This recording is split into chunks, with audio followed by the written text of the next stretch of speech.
sam bila Slobodan Milošević,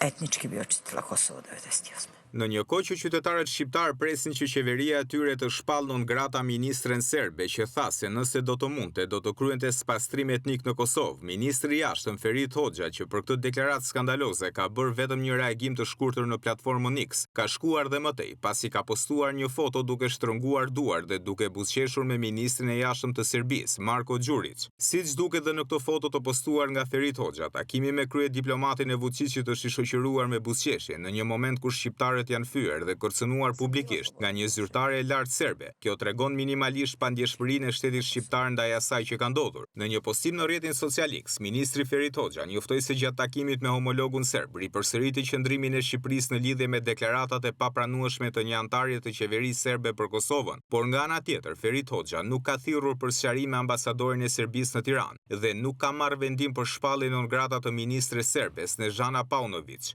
Gjithashtu përsërita qëndrimin e qartë dhe të vendosur të Shqipërisë në lidhje me deklaratat e papranueshme dhe të papërgjegjshme, të bëra së fundmi nga një antare e qeverisë së Serbisë, si dhe theksova nevojën për të hedhur poshtë pamë-dyshje retorikën që nxit tensionet, minon stabilitetin dhe bashkëpunimin rajonal dhe bie ndesh me frymën e marrëdhënieve të fqinjësisë së mirë dhe vlerave evropiane. Kryeministri Edi Rama, i cili nuk reagoi fare për këtë çështje, u mjaftua dje me sulme ndaj kritikëve. Megjithatë, në asnjë rresht të postimit të tij në rrjetet sociale, nuk e përmendi dhe nuk e dënoi deklaratën shokuese të ministres së mikut të tij, Aleksandar Vučić. Por ndërkohë, vetë ministrja serbe Snežana Paunović nuk ka kërkuar ndjes për këto deklarata skandaloze, madje ajo është mbështetur dhe nga zëvendës kryeministri Ivica Dačić. Qeveria e Kosovës nga ana tjetër ka vendosur të shpallë non grata ministren serbe Snežana Paunović.